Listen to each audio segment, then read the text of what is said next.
Okay, here's a small deal of Boulder Opal from central Queensland, unknown field, rules in millimetres, the material's been wetted.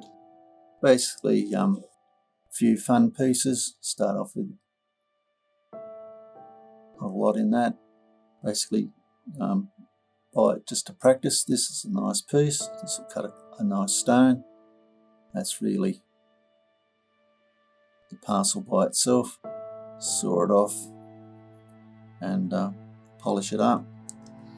A few of these other pieces, interesting. Maybe grind that off and you might get a little stone out of the top there. Doesn't look like it's got a lot of colour in it, but again, grind the top off and have a look. A little bit of blotch and colour. I hope you've enjoyed. Cheers.